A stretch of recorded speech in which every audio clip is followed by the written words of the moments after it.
Good evening class. Welcome to my channel Deepa's education Adda. Wave optics part 25 मध्ये तुम्हा सर्वांचं पुन्हा एकदा स्वागत करते. या आधीच्या व्हिडिओमध्ये आपण फ्रॅनोफर डिफ्रॅक्शन ॲट सिंगल स्लिट पाहिलं होतं. एक्सपेरिमेंटल सेटअप पाहिला. त्या एक्सपेरिमेंटमध्ये स्क्रीनवर तयार होणारा P0 आणि P हा पॉईंट देखील पाहिला. आपल्याला माहीत झालं की P0 पाशी लाईटची इंटेन्सिटी मॅक्झिमम येते आणि डिफ्रॅक्शन पॅटर्नमधला तो सगळ्यात जास्त इंटेन्सिटी असलेला पॉईंट स्क्रीनवर तयार होतो. ब्राईटेस्ट पॉईंट इन डिफ्रॅक्शन पॅटर्न असं ज्याला आपण म्हटलं. आता तुम्हाला या वेवफॉर्ममध्ये की ज्यावेळेस मी असं म्हणते की लाईटची इंटेन्सिटी कशाशी संबंधित आहे तर वेवच्या ॲम्प्लिट्यूडशी संबंधित आहे. ॲम्प्लिट्यूड जितकी जास्त तितकी लाईटची इंटेन्सिटी जास्त. या वेवफॉर्मच्या डायग्रॅमवरून तुम्हाला स्क्रीनवर तयार होणाऱ्या डिफ्रॅक्शन पॅटर्नमध्ये अल्टरनेट डार्क आणि ब्राईट पॉईंट कसे तयार होतात ते पटकन समजेल की ज्यावेळेस आपण डिफ्रॅक्शन पॅटर्न दाखवतोय वेवच्या ॲम्प्लिट्यूडच्या फॉर्ममध्ये. बघा, डिफ्रॅक्शन पॅटर्नच्या सेंट्रल पार्ट हा P0 या पॉईंटने तयार होतो. या P0 पाशी लाईट वेवची ॲम्प्लिट्यूड बघा तुम्ही कशी दिसतीये तर मॅक्झिमम आहे. ॲम्प्लिट्यूड कशी आहे? जास्त आहे. म्हणजे इथं लाईटची इंटेन्सिटीसुद्धा कशी असेल? मॅक्झिमम असेल. ॲम्प्लिट्यूड जास्त आहे, ए मॅक्झिमम आहे, म्हणजे इंटेन्सिटी कशी असणार आहे? जास्त आहे. हा जो पॉईंट आहे, हा जो संपूर्ण रिजन आहे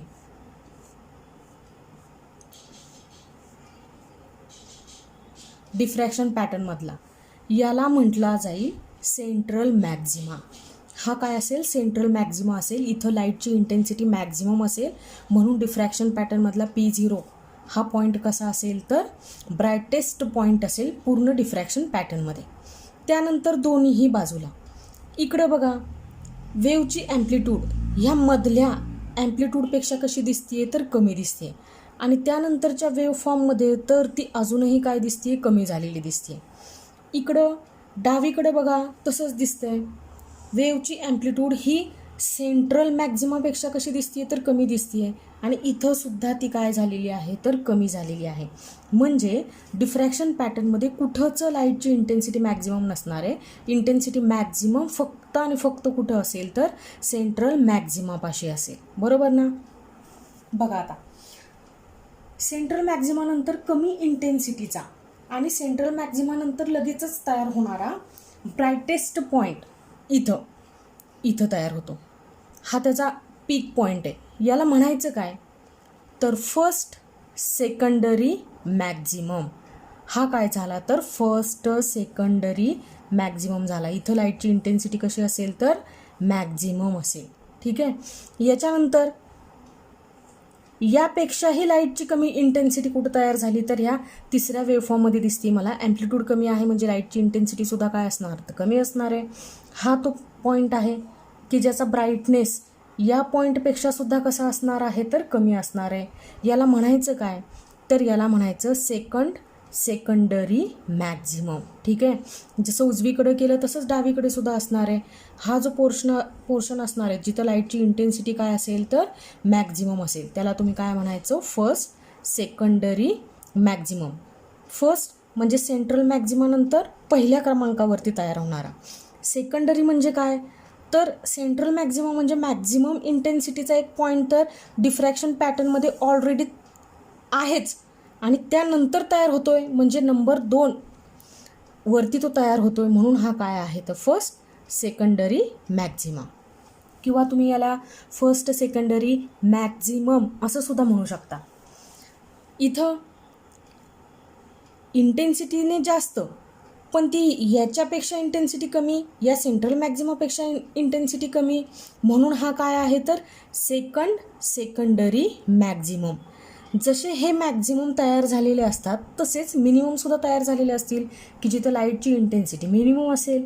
बघा डिफ्रॅक्शन पॅटर्नमध्ये तयार होणारा हा पॉईंट P आणि पॉईंट P0 सेंट्रल मॅक्झिमानंतर लगेचच तयार झालेले आहेत. सेंट्रल मॅक्झिमाच्या डाव्या बाजूला आणि सेंट्रल मॅक्झिमाच्या उजव्या बाजूला तयार झालेले हे पॉईंट आहेत की जिथं लाईटची इंटेन्सिटी कमी आहे, मिनिमम आहे. मग या पॉईंटला म्हणायचं काय, डिफ्रॅक्शन पॅटर्नमध्ये येणाऱ्या या पॉईंटला म्हणायचं फर्स्ट सेकंडरी मिनिमा, किंवा तुम्ही ह्याला फर्स्ट सेकंडरी मिनिमम असं सुद्धा म्हणू शकता. इथं बघा पुन्हा एक दुसरा पॉईंट तयार झालेला दिसतो की जिथं लाईटची इंटेन्सिटी काय असणार आहे, कमी असणार आहे. त्याला तुम्ही म्हणायचं सेकंडरी मिनिमा. ठीक आहे, जसं उजव्या बाजूला आहे तसंच डाव्या बाजूला सुद्धा असणार आहे. इथं लाईटची इंटेन्सिटी कमी आहे, त्याला तुम्ही म्हणताय फर्स्ट सेकंडरी मिनिमा. इथं सुद्धा या पॉईंटला लाईटची इंटेन्सिटी कमी दिसती, तुम्ही त्याला म्हणताय सेकंडरी मिनिमा. फ्रॅनोफर डिफ्रॅक्शन एक्सपेरिमेंट केल्यानंतर जो स्क्रीनवरती आपल्याला डिफ्रॅक्शन पॅटर्न मिळतो, त्या डिफ्रॅक्शन पॅटर्नमध्ये लाईटची इंटेन्सिटी अशा पद्धतीने विभागली गेलेली असते. ठीक आहे, मग इथं जिथं जिथं लाईटची ॲम्प्लिट्यूड जास्त दिसते तिथं लाईटची इंटेन्सिटी कशी असणार आहे, मॅक्झिमम दिसणार आहे. आणि हे जे पॉईंट आहेत या पॉईंटपाशी लाईटची इंटेन्सिटी कशी असणार आहे, तर कमीत कमी असणार आहे, कमी असणार आहे. फ्रॅनोफर डिफ्रॅक्शन ॲट सिंगल स्लिट साठी आपण जी एक्सपेरिमेंटल रे डायग्रॅम ड्रॉ केली होती त्यामध्ये एक ट्रँगल तयार झाला होता ABC. त्या ABC मध्ये अँगल A पाशी आपण म्हटलं थिटा तयार झाला आहे. त्या थिटाचा मी बघितला साइन थिटा, तर तो साइन थिटा होता BC/AB. हाच फॉर्म्युला जर मी BC साठी रिअरेंज केला तर BC = AB साइन थिटा. पण BC हे तर तुम्हाला त्या डायग्रॅमचं एक्सप्लेनेशन देत असतानाच दिसलं की BC हा काय तयार झाला होता, तर पाथ डिफरन्स तयार झाला होता. म्हणजे BC हा पाथ डिफरन्स असेल. मग मी BC साठी लिहून टाकलं path difference = AB sine theta. AB ही त्या स्लिटची विड्थ होती, विड्थ ऑफ स्लिट, की जी आपण रिप्रेझेंट केली होती स्मॉल a या लेटरने. ठीक आहे, AB = A slit width. Therefore path difference मी असा लिहील, path difference = A × sine theta. त्या स्क्रीनवर तयार होणारा पॉईंट P, आपण असं म्हटलं होतं की पाथ डिफरन्सवरती हे डिपेंड असेल की त्या पॉईंट P पाशी तयार होणारी लाईटची इंटेन्सिटी ही मॅक्झिमम असेल का मिनिमम असेल. आता हा पाथ डिफरन्स ज्यावेळेस n × लॅम्बडा इतका असेल त्यावेळेस P पॉईंटपाशी तयार होणारा पॉईंट हा डार्क पॉईंट असेल. म्हणजे तिथं लाईटची इंटेन्सिटी काय असणार आहे, कमी असणार आहे. आणि डिफ्रॅक्शन पॅटर्नमध्ये आपण तुम्हाला याआधीच सांगितलं मी की इंटेन्सिटी कमी असणाऱ्या पॉईंटला आपण काय म्हणतोय, तर मिनिमा म्हणतोय. मग फर्स्ट मिनिमा, सेकंड मिनिमा, असे nth मिनिमा तुम्हाला त्या डिफ्रॅक्शन पॅटर्नमध्ये तयार झालेले दिसतील. ठीक आहे, पाथ डिफरन्ससाठीची कंडिशन काय, पॉईंट डार्क कधी असेल डिफ्रॅक्शन पॅटर्नमधला, ज्यावेळेस path difference n lambda = A sine theta असेल. ठीक आहे, n +-1 +-2 +-3 एक्सेट्रा. आता हा पाथ डिफरन्स ज्यावेळेस लॅम्बडा असेल त्यावेळेस पॉईंट P पाशी तुम्हाला फर्स्ट मिनिमम मिळेल. ठीक आहे, किंवा मिनिमा मिळेल. हाच पाथ डिफरन्स ज्यावेळेस 2 लॅम्बडा असेल त्यावेळेस पॉईंट P हा काय रिप्रेझेंट करणारा असेल, तर सेकंड मिनिमा रिप्रेझेंट करणारा असेल. ज्यावेळेस हाच पाथ डिफरन्स nth लॅम्बडा असेल त्यावेळेस पॉईंट P काय रिप्रेझेंट करेल, तर nth मिनिमा रिप्रेझेंट करेल. म्हणजे अशा पद्धतीने डिफ्रॅक्शन पॅटर्नमध्ये P0च्या नंतर जो P पॉईंट तयार होतो त्या P पॉईंटपाशी लाईटची इंटेन्सिटी ही नेहमीच कशी असणार आहे, कमी असणार आहे. म्हणजे त्या P पॉईंटपाशी नेहमीचं मिनिमा तयार होईल. Path difference lambda first minima, path difference 2 lambda second minima, path difference n lambda nth minima तयार होणार आहे त्या डिफ्रॅक्शन पॅटर्नमध्ये. ठीक आहे, पाथ डिफरन्ससाठीची कंडिशन लक्षात ठेवायची, ज्या वेळेस पाथ डिफरन्स n लॅम्बडा असेल त्या वेळेस डिफ्रॅक्शन पॅटर्नमध्ये मिनिमा तयार होईल. म्हणजे असे पॉईंट तयार होतील की ज्यांची लाईटची इंटेन्सिटी काय असणार आहे, कमी असणार आहे. त्या पॉईंटपाशी लाईटची इंटेन्सिटी मिनिमम असणार आहे. मग आता आपण असा विचार करूयात की जसा मिनिमा तयार होतो तसा मॅक्झिममसुद्धा तयार होत असेल. मग डिफ्रॅक्शन पॅटर्नमध्ये जो पॉईंट लाईटची जास्त इंटेन्सिटी घेऊन तयार होणार आहे, म्हणजे असा एक पाथ डिफरन्स की ज्या पाथ डिफरन्स पाशी first Maxima, secondary Maxima, nth secondary Maxima कधी तयार होईल ते आपण पाहूयात. किती पाथ डिफरन्स असला म्हणजे डिफ्रॅक्शन पॅटर्नमध्ये असे पॉईंट तयार होतील की ज्यांची लाईट इंटेन्सिटी मॅक्झिमम आहे. पाथ डिफरन्स तर तुम्हाला माहितीच आहे, path difference equal to A sine theta. आता हा पाथ डिफरन्स किती असायला हवा की ज्यामुळे डिफ्रॅक्शन पॅटर्नमध्ये स्क्रीनवर असा पॉईंट तयार होईल की जिथं लाईटची इंटेन्सिटी मॅक्झिमम आहे. तर if the path difference is odd multiple of λ/2 then point P will be of maximum intensity that is maxima. म्हणजे जर पाथ डिफरन्स हा ऑड मल्टिपल ऑफ λ/2 म्हणजे ऑड नंबर्सने λ/2ला मल्टिपल करायचं, हा ज्यावेळेस पाथ डिफरन्स असेल त्यावेळेस पॉईंट P हा मॅक्झिमम इंटेन्सिटीचा असेल. मग बघा ऑड मल्टिपल म्हणजे 2n+1. बघा path difference equal to odd number कसे तयार होतात 2n+1 इंटू λ/2 इतका तो पाथ डिफरन्स असायला हवा. त्यावेळेस पॉईंट P हा कसा असेल मॅक्झिमम इंटेन्सिटीचा असेल. मग बघा हे इक्वेशन आणि हे इक्वेशन कम्पेअर केलं तर 2n+1 into λ/2 equal to A sine theta. ही कंडिशन ज्या ज्या वेळेस ॲपियर होईल म्हणजेच हा पाथ डिफरन्स ज्या ज्या वेळेस तयार होईल त्या त्या वेळेस डिफ्रॅक्शन पॅटर्नमध्ये स्क्रीनवर तयार होणारा पॉईंट P हा मॅक्झिमम इंटेन्सिटीचा असेल. म्हणजे first secondary maxima, second secondary Maxima, third secondary Maxima हे या फॉर्म्युल्याच्या अकॉर्डिंगली तयार होणारे असतील. ठीक आहे. इथं बघा एनची व्हॅल्यू 1 सबस्टिट्यूट करा. बघा 2 × 1 2 + 1 म्हणजे काय झाला 3 इंटू λ/2. म्हणजे पाथ डिफरन्स 3 इंटू λ/2 इतका असेल त्यावेळेस स्क्रीनवरती तयार होईल फर्स्ट सेकंडरी मॅक्झिमम. ज्यावेळेस तो असेल 5 λ/2 त्यावेळेस स्क्रीनवरती तयार होईल सेकंड सेकंडरी मॅक्झिमम. ज्यावेळेस तो असेल 7 λ/2 त्यावेळेस स्क्रीनवरती तयार होणारा पॉईंट P काय दाखवेल तुम्हाला तर थर्ड सेकंडरी मॅक्झिमम. आलंय का लक्षात?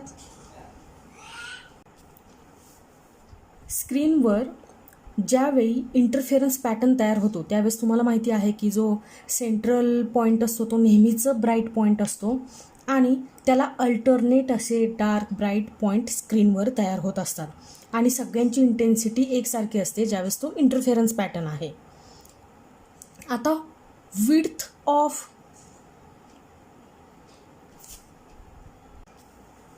2 consecutive bright band or dark band ज्यावेळेस आपण कॅल्क्युलेट करतो त्यावेळेस आपण तिला फ्रिंज विड्थ म्हणतो. मी तुम्हाला फ्रिंज विड्थसाठीची डेफिनेशन सांगितली होती. The distance between 2 consecutive bright band or dark band is called fringe width. आपण ती एक्सने रिप्रेझेंट केली होती आणि एक्स इक्वल टू येत होतं λ/D/स्मॉल d. म्हणजे दोन लगतच्या ब्राईट बँडमधलं किंवा दोन लगतच्या एकानंतर एक अशा डार्क बँडमधलं जे अंतर आहे ते म्हणजे काय आहे फ्रिंज विड्थ आहे. बघा आता तशीच विड्थ या सेंट्रल मॅक्झिमाची सुद्धा असणार आहे किंवा डिफ्रॅक्शन पॅटर्नमध्ये तयार होणारे जे first secondary maxima, second secondary maxima किंवा first secondary minima, second secondary minima यांच्यामध्ये सुद्धा असणार आहे. तर बघा आपण इथं बघूयात विड्थ ऑफ सेंट्रल मॅक्झिमा ज्याला मी W0ने रिप्रेझेंट केले. किती असते ही width of central maxima? Width of central maxima W0 equal to 2 into λ/D/स्मॉल d. इथं बघा स्मॉल डीच्या ऐवजी मी काय वापरलं आहे तर स्मॉल ए वापरला आहे. स्मॉल डी इंटरफेरन्ससाठी ज्यावेळेस स्मॉल डी आपण वापरत होतो त्यावेळेस तो स्मॉल डी म्हणजे distance between 2 coherent sources of light अशी सिच्युएशन होती. आता हा ए म्हणजे काय असणार आहे तर स्लिट विड्थ असणार आहे. ठीक आहे. म्हणजे λ/D/स्मॉल ए हा कशासारखा ॲपियर होणार आहे तर फ्रिंज विड्थ सारखाच ॲपियर होणार आहे. मी त्याला कशाने रिप्रेझेंट करते तर कॅपिटल डब्ल्यूने रिप्रेझेंट करते. देअरफॉर 2 इंटू कॅपिटल डब्ल्यू आणि डब्ल्यूला आपण काय म्हणतोय तर width of secondary Maxima. Central maxima नंतर तयार होणारा लगेचच सेंट्रल मॅक्झिमापेक्षा कमी इंटेन्सिटीचा जो पॉईंट असणार आहे त्याला आपण काय म्हणतोय तर secondary Maxima.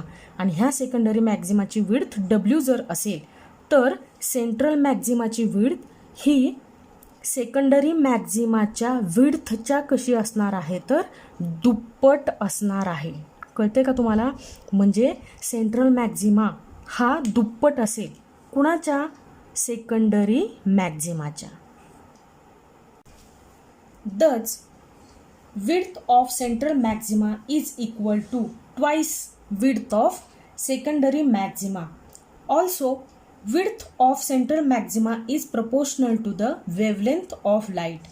Hence, with red light, width of central maxima is more than the violet light. The distance between two successive secondary maxima or minima is width of the secondary maxima or minima, which is half width of central maxima.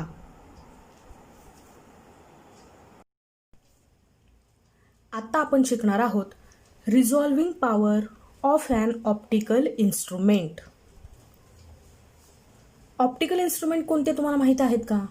बघा, microscope optical instrument आहे, telescope optical instrument आहेत. अगदी आपले डोळेसुद्धा एखाद्या optical इन्स्ट्रुमेंटप्रमाणेच काम करत असतात.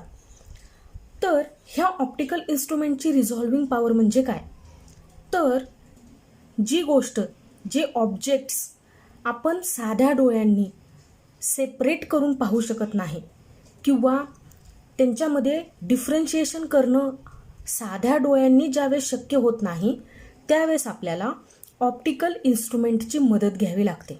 For example, एखादी बॅक्टेरिया कॉलनी आपण ऑब्झर्व करतोय. साध्या डोळ्यांनी मला असं दिसतंय की ती एकच बॅक्टेरिया कॉलनी आहे, पण ज्यावेळेस आपण मायक्रोस्कोपच्या खाली तिचं ऑब्झर्वेशन करतोय, तर या लेन्समधून मला असं दिसतंय की त्याच्यामध्ये खूप मोठ्या संख्येने बॅक्टेरिया प्रेझेंट आहेत.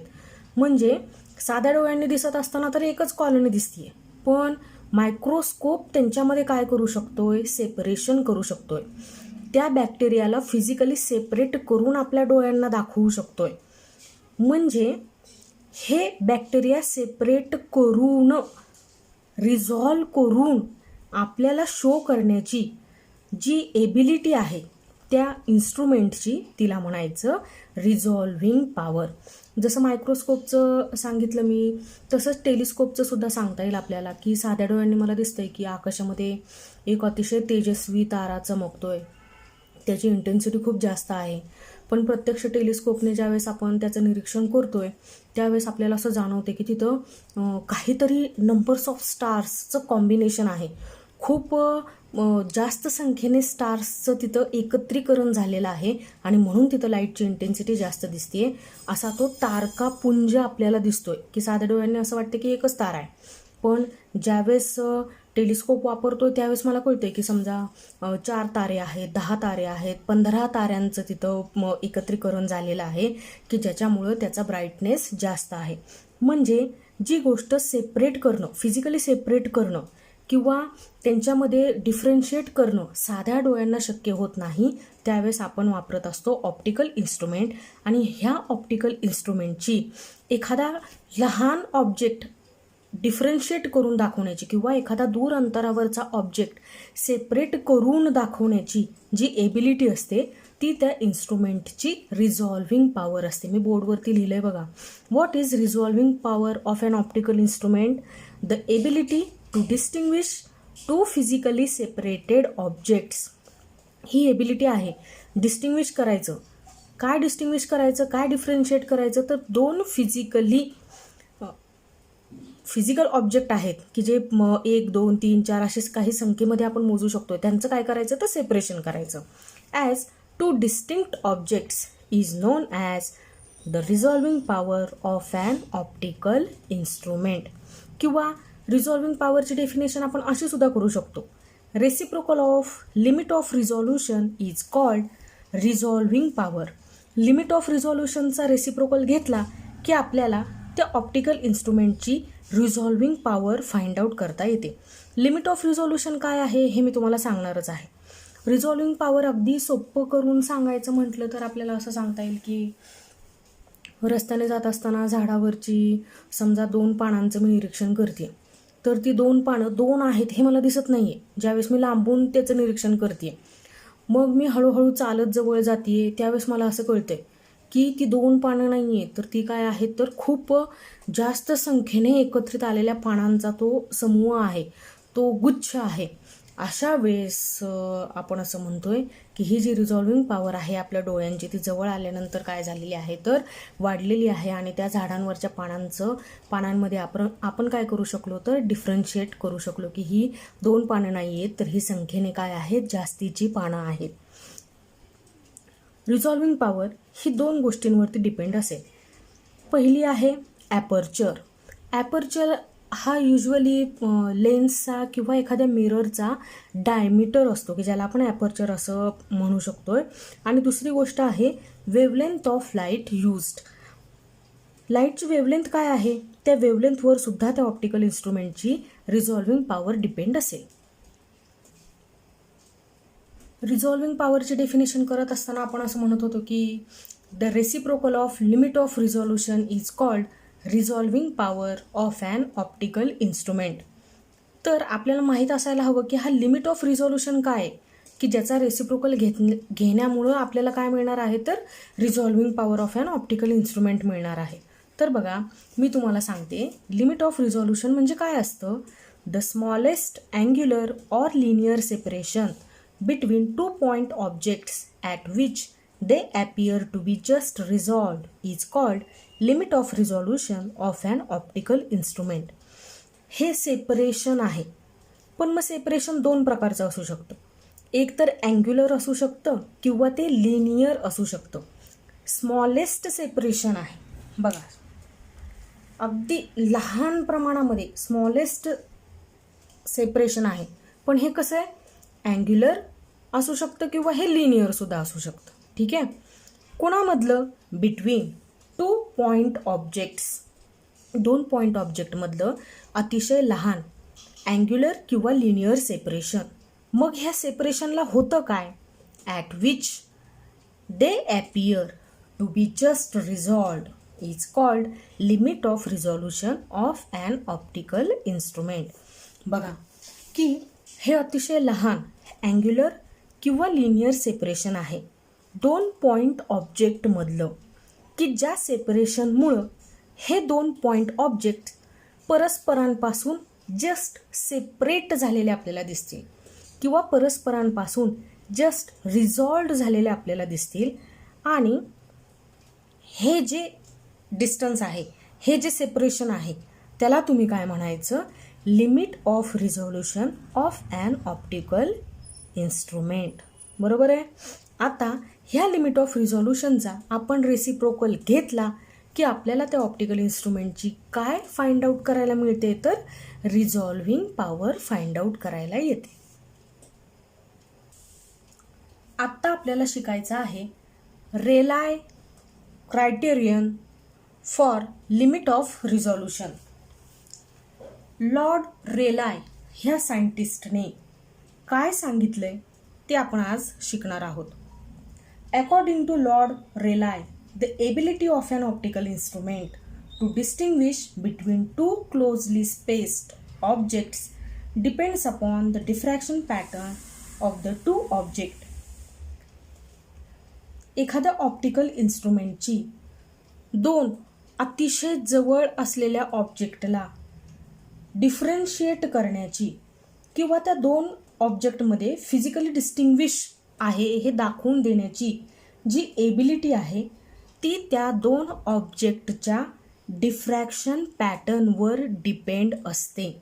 बघा, पुन्हा एकदा सांगते मी तुम्हाला की या लॉर्ड रेलाय नावाच्या सायंटिस्टचं असं म्हणणं आहे की एखाद्या ऑप्टिकल इन्स्ट्रुमेंटची 2 अतिशय जवळ ठेवलेल्या ऑब्जेक्टमध्ये फिजिकल डिफरन्शिएशन आहे किंवा ते फिजिकली सेपरेट आहे हे दाखवून देण्याची जी टेंडन्सी असते, तिला आपण काय म्हणतोय, तर लिमिट ऑफ रिझॉल्युशन म्हणतोय. ह्या लिमिट ऑफ रिझॉल्युशनचा रेसिप्रोकल घेतला की त्याला आपण काय म्हणतोय, रिझॉल्विंग पॉवर म्हणतोय. आणि ही रिझॉल्विंग पॉवर किंवा हे लिमिट ऑफ रिझॉल्युशन कशावरती डिपेंड असतं, तर दोन ऑब्जेक्टच्या डिफ्रॅक्शन पॅटर्नवर डिपेंड असतं. म्हणजे अगदी सहज सांगायचं म्हटलं तर लिमिट ऑफ रिझॉल्युशन किंवा रिझॉल्विंग पॉवर हा कॉन्सेप्ट आपल्याला स्टडी करायचा आहे with the help of diffraction pattern of two object. दोन ऑब्जेक्टने मिळून तयार झालेला जो डिफ्रॅक्शन पॅटर्न आहे त्या डिफ्रॅक्शन पॅटर्नच्या मदतीने आपल्याला रेलाय क्रायटेरिया वापरून दोन ऑब्जेक्टमध्ये कसं डिफरन्शिएट केलं जाऊ शकतं हे शिकायचं आहे.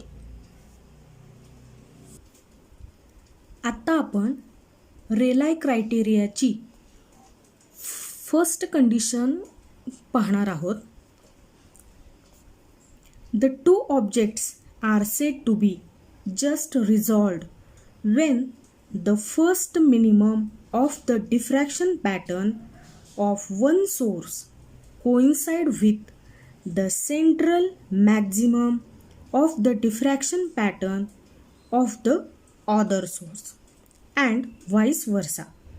In such case, we find the objects to be just resolved.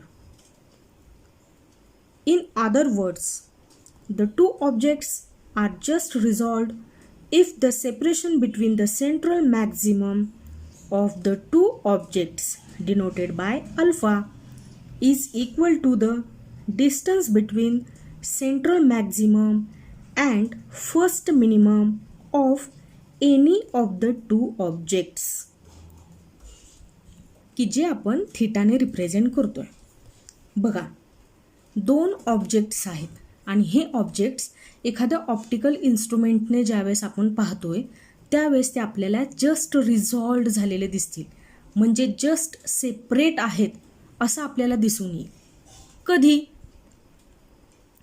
की कंडिशन रेलाय क्रायटेरियानुसार ही कंडिशन आता आपल्याला बघायची आहे की हे दोन ऑब्जेक्ट्स जस्ट रिझॉल्व्ड झालेले आपल्याला दिसतील ज्यावेळेस पहिल्या सोर्सपासून तयार झालेल्या डिफ्रॅक्शन पॅटर्न आणि दुसऱ्या सोर्सपासून तयार झालेल्या डिफ्रॅक्शन पॅटर्नचा आपण काय करतोय, ऑब्झर्वेशन करतोय. बघा, तुम्हाला डायग्राम दिसते बोर्डवरती काढलेली.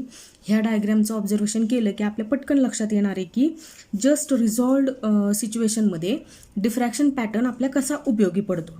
बघा, पहिल्या सोर्सपासून तयार झालेला डिफ्रॅक्शन पॅटर्न हा असा तुम्हाला दिसतो आहे. बघा, मी दाखवते. हा पहिल्या सोर्सपासून तयार झालेला डिफ्रॅक्शन पॅटर्न आहे.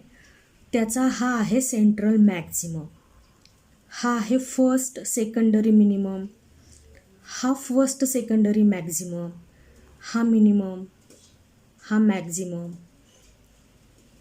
जसं इकडं उजवीकडं तसं डावीकडं सुद्धा बघा, हा फर्स्ट सेंट्रल मॅक्झिमम, नंतर हा फर्स्ट सेकंडरी मिनिमम, हा फर्स्ट सेकंडरी मॅक्झिमम, हा मिनिमम मॅक्झिमम. ठीक आहे, म्हणजे हा पहिला डिफ्रॅक्शन पॅटर्न आहे पहिल्या सोर्सपासून तयार झालेला. दुसऱ्या सोर्सपासून तयार झालेला डिफ्रॅक्शन पॅटर्नसुद्धा तुम्हाला इथंच दिसतोय. पहा, हे बघा, त्याचा हा सेंट्रल मॅक्झिमम, हा मिनिमम मॅक्झिमम मिनिमम मॅक्झिमम, हा मिनिमम मॅक्झिमम मिनिमम मॅक्झिमम. ठीक आहे, तुम्ही आता कुठं लक्ष द्या तर पहिल्या सोर्सपासून तयार झालेल्या डिफ्रॅक्शन पॅटर्नमधला हा सेंट्रल मॅक्झिमम. ठीक आहे, हा दुसऱ्या सोर्सपासून तयार झालेला सेंट्रल मॅक्झिमम. ह्या दोघांमधलं डिस्टन्स आपण रिप्रेझेंट करतोय कशाने तर अल्फाने. ठीक आहे, अल्फा हे डिस्टन्स कुणा इतकं आहे पहा. बघा, हे डिस्टन्स कशा इतकं दिसतंय तुम्हाला तर पहिल्या सोर्सपासून तयार झालेला सेंट्रल मॅक्झिमम आणि पहिल्याच सोर्सपासून तयार झालेला जो फर्स्ट सेकंडरी मिनिमम आहे ह्या दोघांमधलं अंतर तुम्हाला किती दिसतंय तर थीटा इतकं दिसतंय. आणि ज्यावेळेस दोन वेगवेगळ्या डिफ्रॅक्शन पॅटर्नमधला सेंट्रल मॅक्झिमामधलं डिस्टन्स अल्फा हे ज्यावेळेस एकाच डिफ्रॅक्शन पॅटर्नमधून तयार झालेला सेंट्रल मॅक्झिमा आणि मिनिमम यांच्या डिस्टन्स इतकं असेल म्हणजे थीटा इतकं असेल त्यावेळेस दोन पॉईंट ऑब्जेक्टच्या इमेजेस कशा असतील तर जस्ट रिझॉल्ड असतील. बरोबर आहे ना. म्हणून आपण म्हणतोय की the two objects are said to be just resolve if the separation between the central maximum of the two objects alpha is equal to the distance between central maximum and the first minimum of any of the two objects. किंवा तुम्ही असं सुद्धा लक्षात ठेवू शकता, the two objects are said to be just resolved when the first minimum of the diffraction pattern of one source coincide with the central maximum of the diffraction pattern of the other source and vice versa. बघा इथं पहिल्या सोर्सपासून तयार झालेल्या diffraction पॅटर्नचा हा central maximum दिसतोय. बरोबर आहे. दिसला का तुम्हाला. बघा हा सेंट्रल मॅक्झिमम आणि दुसऱ्या सोर्सपासून तयार झालेला हा सेंट्रल मॅक्झिमम. आता ह्या दुसऱ्या सोर्सचा सेंट्रल मॅक्झिमम नंतर काय तयार होईल बरं. फर्स्ट सेकंडरी मिनिमम म्हणजे हा पोर्शन हा कशावरती ओव्हरलॅप झालेला दिसतोय तुम्हाला, तर पहिल्या सोर्सच्या सेंट्रल मॅक्झिमासोबत. ठीक आहे. म्हणजे हा पहिल्या सोर्सचा सेंट्रल मॅक्झिमा दुसऱ्या सोर्सच्या फर्स्ट सेकंडरी मिनिमम वर ज्यावेळेस ओव्हरलॅप होतोय अशा सिच्युएशनमध्ये इमेजेस काय असतात, जस्ट रिझॉल्व्ड असतात. आलं का लक्षात. बघा आता रेलाय क्रायटेरियाची नेक्स्ट कंडिशन आपण स्टडी करतोय की ज्यावेळेस दोन ऑब्जेक्ट हे काय राहतात तर अनरिझॉल्व्ड राहतात, म्हणजे त्यांच्यामध्ये रिझॉल्युशन होत नाहीये. मग काय होत असेल बरं. रिझॉल्युशन होत नाहीये. बघा पुन्हा दोन ऑब्जेक्टपासून तयार झालेले डिफ्रॅक्शन पॅटर्न तुम्हाला दिसतात आहे. म्हणजे बघा पहिल्या सोर्सपासून तयार झालेला हा डिफ्रॅक्शन पॅटर्न त्याचा हा सेंट्रल मॅक्झिमम. आपण सेंट्रल मॅक्झिममवरती आणि त्यांनी तयार केलेला फर्स्ट सेकंडरी मिनिमम इथंच या दोघांवरच फोकस करायचा. बाकीचा डिफ्रॅक्शन पॅटर्नवरती लक्ष ठेवण्याची आपल्याला गरज नाही. ठीक आहे. हा दुसऱ्या सोर्सपासून तयार झालेल्या डिफ्रॅक्शन पॅटर्नमधला सेंट्रल मॅक्झिमम. हे दिसले तुम्हाला दोन सेंट्रल मॅक्झिमा. तर ह्या दोन सेंट्रल मॅक्झिमाच्या सेंटरपासूनचं जे अंतर आहे ते मी रिप्रेझेंट केलं अल्फाने. ठीक आहे. आणि कोणताही एक डिफ्रॅक्शन पॅटर्न तुम्ही कन्सिडर करू शकता एका ऑब्जेक्टपासून तयार झालेला. दोन ऑब्जेक्टपासून तयार झालेला दोन्ही डिफ्रॅक्शन पॅटर्न नकोत आपल्याला, एक कुठला तरी. मग मी हा घेते. हा पहिला सेंट्रल मॅक्झिमम पहिल्या सोर्सपासून तयार झालेला सेंट्रल मॅक्झिमम आणि त्याचाच हा फर्स्ट सेकंडरी मिनिमम. ठीक आहे. मग ह्या सेंट्रल मॅक्झिमाच्या सेंटरपासून ह्या फर्स्ट मिनिममपर्यंतचं जे अंतर आहे ते आपण कशाने रिप्रेझेंट करतोय, थिटाने. तुम्हाला ह्या डायग्राममध्ये सहजच दिसतंय बघा. अल्फा हे डिस्टन्स कमी आहे, थिटा हे डिस्टन्स कसं आहे, जास्त आहे. अशी सिच्युएशन ज्यावेळेस तयार होईल त्यावेळेस इमेजेस ह्या अनरिझॉल्व्ड राहतील, म्हणजे त्यांच्यामध्ये रिझॉल्युशन होणार नाही. ठीक आहे. आणि आता लास्ट आणि तिसरी कंडिशन आपण डिस्कस करतोय की ज्यावेळेस दोन इमेजेस ह्या फाईन अशा सेपरेट झालेल्या असतील, म्हणजे वेल रिझॉल्व्ड झालेल्या असतील, त्यांच्यामधलं सेपरेशन जास्त आहे. दोन वेगवेगळ्या डिस्टिंक्ट ऑब्जेक्ट सारख्या त्या काय होतील तर ॲपियर होतील. असं कधी होईल तर पहिल्या सोर्सपासून तयार झालेला डिफ्रॅक्शन पॅटर्नचा हा बघा सेंट्रल मॅक्झिमा बघतोय आपण आणि त्याचा हा काय आहे तर फर्स्ट मिनिमम आहे. ठीक आहे. दुसऱ्या सोर्सपासून तयार झालेला हा बघा सेंट्रल मॅक्झिमा आणि त्याचा हा मिनिमम आणि मॅक्झिमम पुढे जात राहतील. दोन सेंट्रल मॅक्झिमामधलं डिस्टन्स आपण रिप्रेझेंट करतोय अल्फाने. इथं सुद्धा आपण अल्फानेच रिप्रेझेंट केलं ते. आता कोणत्या तरी एका सोर्सपासून तयार झालेला डिफ्रॅक्शन पॅटर्नचा हा सेंट्रल मॅक्झिमा आणि हा फर्स्ट मिनिमम यांच्यामधलं जे अंतर आहे ते किती घ्यायचं तर थिटा घ्यायचं. ठीक आहे. मग इथं ते मला दिसतंय की ते किती तयार झाले ते थिटा तयार झाले. आणि ह्या अल्फाचा आणि थिटाचं मी निरीक्षण करते तर मला असं दिसतंय की अल्फा हे डिस्टन्स मोठं आहे कुणापेक्षा तर थिटापेक्षा.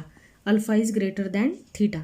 That's why we can say that two images are well resolved. Two objects are well resolved. म्हणजे अशी सिच्युएशन ज्यावेळेस येईल त्यावेळेस आपण असं म्हणणार आहोत की दोन पॉईंट ऑब्जेक्ट जे तुम्ही पाहत आहात ते आता काय झालेले आहेत तर वेल रिझॉल्व झालेले आहेत. तुम्ही त्या 2 पॉईंट ऑब्जेक्टमधलं सेपरेशन अगदी वेल असं सेपरेट करू शकता. त्याला फाईन असं सेपरेशन तुम्हाला दिसू शकते ज्यावेळेस अल्फा मोठा आहे कुणापेक्षा थीटापेक्षा. म्हणजे आज आपण रेलाय क्रायटेरियाच्या 3 कंडिशन स्टडी केल्या, जस्ट रिझॉल्व्ड, अनरिझॉल्व्ड अँड वेल रिझॉल्व्ड. आता लक्षात ठेवूयात आपण, जस्ट रिझॉल्व्ड कंडिशनमध्ये अल्फा इक्वल टू काय असेल, थीटा असेल. ज्यावेळेस इमेजेस रिझॉल्व्ड होणारच नाहीत म्हणजे अनरिझॉल्व्ड कंडिशन ज्यावेळेस तयार होईल त्यावेळेस अल्फा लेस दॅन थीटा असेल. आणि ज्यावेळेस दोन्ही पॉईंट ऑब्जेक्ट्स हे फाईन सेपरेशन देणारे असतील किंवा वेल रिझॉल्व्ड असतील त्यावेळेस अल्फा ग्रेटर दॅन थीटा अशी कंडिशन तयार झालेली असेल. तर हे रेलाय क्रायटेरियानुसार झालेले 3 वेगवेगळ्या प्रकारची रिझॉल्युशन्स आहेत की जे आज आपण इथं स्टडी केलेली आहे. अपेक्षा करते की तुमच्या लक्षात आले असतील.